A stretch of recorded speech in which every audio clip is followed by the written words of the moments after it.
kaitan antara ruku dengan sifat-sifat tadi yang disebutkan. Ruku itu bisa melahirkan kemuliaan akhlak. Kalau akhlaknya sudah baik, teruskan ayatnya. Yabtaghuna fadlan minallahi wa ridwana. Fadla dan ridwan.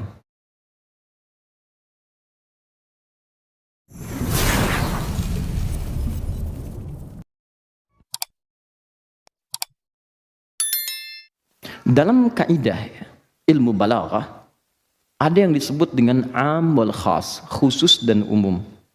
Kalau ada sesuatu dari satu pekerjaan kemudian dikhususkan di pekerjaan itu dengan satu pekerjaan yang khusus sifatnya, maka ini menunjukkan ada keistimewaan di dalamnya.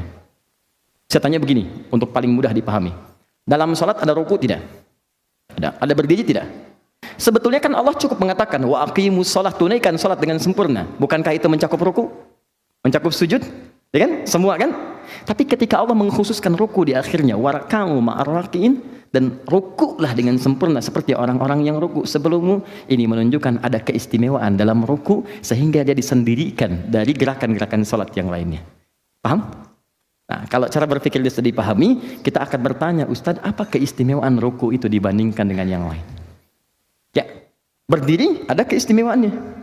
Sujud ada keistimewaannya. Duduk di antara dua sujud istimewa. Tapi kenapa ruku disendirikan di sini? Apa keistimewaan yang disebutkan dalam Al-Quran? Maka kita turunkan ke ayat selanjutnya. Pertama, ini penegasannya dulu. Quran surah 22 ayat 77. Oke? Ya ayyuhalladzina amanu. Kus. Hai orang-orang yang telah menyatakan beriman kepada Rabbmu. Beriman kepada Allah. Perhatikan kalimatnya. Pertama diminta sujud, usjudu. Sujud. Kemudian ruku, warka'u. Kemudian wa'budu rabbakum. Sembah Rabbmu. Waf'alul khaira, berbuat baik. La'allakum tuflihun. Perhatikan baik-baik. Di sini Allah menyebutkan keutamaan ruku. Di sini menyandingkan ruku dengan kalimat wa'budu rabbakum. Wa'budu. Di sini ada ruku, kemudian ada sujud. Setelah itu wa'budu rabbakum, u'bud. Agak pelan-pelan saya terangkan supaya mudah dipahami. Wa'budu. Fokus. Ruku, sujud, sembah Rabbmu, u'budu. Nah, kalimat u'budu ini, teman-teman, tidak pernah disebutkan dalam Al-Quran kecuali di antara maknanya bermakna salat. Buka Quran surah ke-20 ayat ke-14. Innani anallahu, kata Allah, saya Allah. La ilaha illa ana, enggak ada Tuhan yang wajib disembah dan dipertuhankan kecuali saya. Fa'budni, fa'budni, sembah saya. Fa'budni, u'bud. Nih. Kalau bentuknya jamak, u'budu ini. Fa'budu, u'bud itu tunggal, fa'budu itu jamak bentuknya. Karena itu ketika kita menyembahnya, kita katakan di pertemuan lalu, iyyaka na'budu. Masih ingat? Iyyaka na'budu. Nah, kalimat iyyaka na'budu bukankah diucapkan dalam salat? Ya, karena itu setiap ada kalimat u'budu, u'budu, u'budu, u'budni, itu makna pertamanya salat. Lihat sini, apa korelasinya dengan ruku? Seakan-akan Allah ingin menegaskan di ayat yang ini. Lihat baik-baik, kalau yang ini rukulah bersama orang-orang yang ruku, tunaikan ruku secara sempurna. Kalau yang ini, hei, ada yang penting dalam ruku ketika engkau tunaikan salat itu. Jelas? Tunaikan ruku dengan baik, sujud dengan baik, dan tunaikan salat dengan sempurna menyembah Rabbmu ketika engkau beribadah kepada Rabbmu. Ada isyarat di ayat yang kedua ini ketika mempertemukan, menyandingkan ruku dengan kalimat ibadah. Seakan-akan Allah ingin katakan begini, rahasianya, hei, saat ruku, dekatkan dirimu dengan Rabbu, pasrahkan untuk menyembah Allah saja, bukan pada yang lain.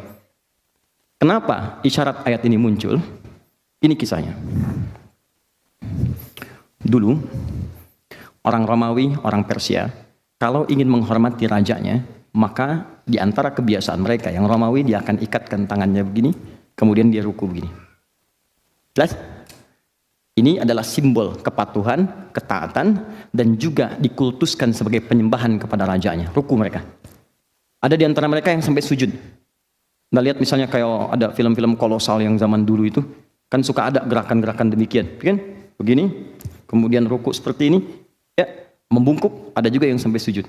Allah turunkan ayat di sini, Allah katakan ruku dan sujud hanya untuk disampaikan kepada Allah saja.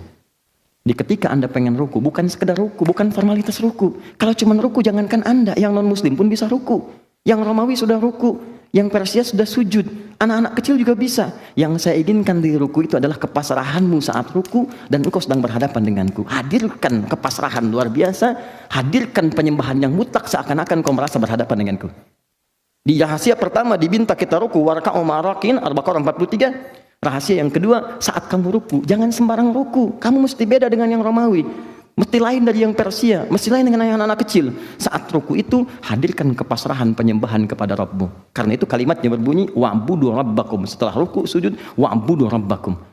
Itulah diantara perbuatan yang terbaik. Waf'alul khaira la'allakum tuflihun. Kerjakan yang baik, sholat yang baik, ruku yang baik, sedekah dan sebagainya. Tapi yang paling mulia ketika engkau bisa ruku dengan hebat dan pasrah kepada Allah. Paham? 3. Paham?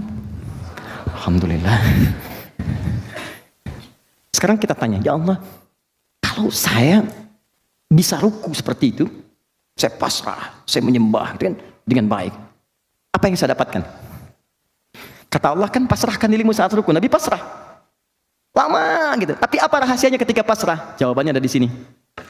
Quran surah 48 ayat 29. Lihat ayatnya. Muhammadur Rasulullah walladzina ma'ahu asyidda'u 'alal kuffar ruhama'u bainahum. Masyaallah. Muhammad itu utusan Allah SAW. Dan umat yang bersamanya, walladzina ma'ahu itu, ma'a itu gini, ma'a itu orangnya ada bersama kita atau orang yang enggak ada tapi tuntunannya diikuti. Oke? Paham ya?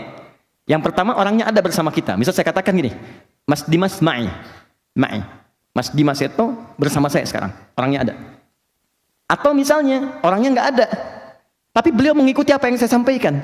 Maka saya sampaikan pada teman-teman saat beliau tidak ada, Mas Dimas itu ma'i. Beliau itu ikut apa yang saya sampaikan. Paham ini?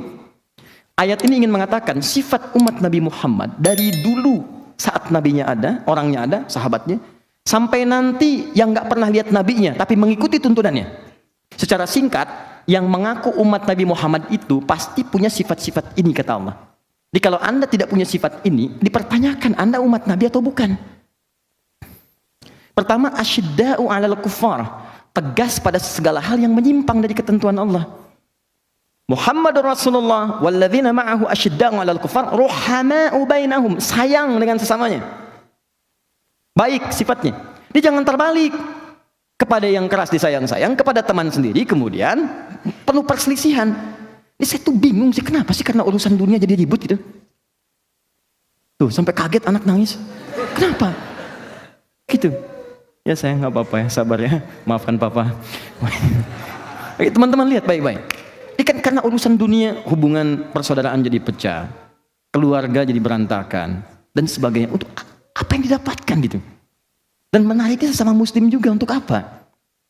Jadi ini poin pertama, tolong diingat baik-baik. Kadang-kadang yang paling aneh itu, kata Nabi, orang yang belajar itu imannya menguat, pengetahuannya meningkat, dan akhlaknya itu juga baik, lebih sayang kepada yang lain. Jadi kadang saya bingung, ikut ngaji tapi setelah itu juga senang mencaci.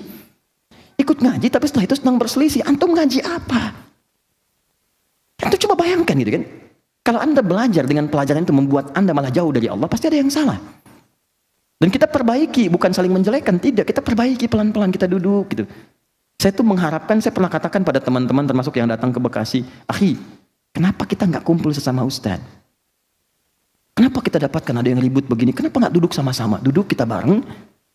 Dengan kita duduk aja, itu umat tuh tenang gitu. Terus kita terangkan dengan terbuka. Yang mau belajar ini kita punya database-nya. Ingin belajar tafsir ke si fulan, hadis ke Ustadz fulan. Kalau ada perbedaan, ini ya sebabnya. Saya memandang begini, dalilnya ini. Ustadz ini memandang begini, dalilnya begini. Ustadz Khalid begini, dalilnya gini. Ustadz Adi begini, Ustadz Abdul Somad begini. Itu enak. Dibandingkan Anda datang dan mengatakan ini salah, ini keliru, ini begini. Kenapa kita tidak duduk sama-sama? Kan indah. Itu poinnya teman-teman. Kan fair kan, jelas kan? Ya. Nah, kaitan dengan ruku sujudnya, dua sifat ini tegas pada yang salah, dan baik dalam hubungan-hubungan yang mulia itu hanya didapatkan pada satu amalan. Apa itu? Tarahum ruk'a sujadan. Mereka lihat, engkau lihat mereka itu ruku dan sujudnya sempurna. Jadi ternyata ada korelasi, ada kaitan antara ruku dengan sifat-sifat tadi yang disebutkan. Ruku itu bisa melahirkan kemuliaan akhlak. Kalau akhlaknya sudah baik, teruskan ayatnya. Yabtaghuna fadlan minallahi wa ridwana. Fadla dan ridwan. Naikkan ke atas. Fadla. Fokus, saya berhenti di sini. Setelah itu kita praktek. Yang kedua ridwan. Allahu akbar. Lihat sini. Masih ingat ayat pertama, ruku, sempurna seperti orang ruku. Yang kedua, dalam ruku itu jangan sekedar ruku, tapi pasrahkan dirimu dalam menyembah Allah. Yang ketiga, kalau engkau lihat ruku orang ini sempurna menyembah Allah dengan baik, maka akan lahir akhlak yang mulia. Bukan cuma akhlak saja, kata Allah, dalam ruku itu aku berikan kesempatan pada mereka untuk meminta dua keutamaan. Keutamaan dunia itu disebut dengan fadlun. Baik, keutamaan akhirat disebut dengan ridwan. Pernah ingat malaikat penjaga surga namanya apa? Oke. Kadang-kadang fadlun pun digunakan untuk menunjukkan kemuliaan akhirat. Kadang-kadang. Seperti orang yang sesurga dengan Nabi disebut kalimatnya fadlun, mendapat fadlun. Quran surah ke-4 ayat 69 sampai 70. Wa may yuti'illaha wa rasulahu fa ulaika ma'al ladzina an'ama Allahu 'alaihim minan nabiyyina was-siddiqina wasyuhada'i was-shalihin wa hasuna ulaika rafiqa. Dzalikal fadlu minallah.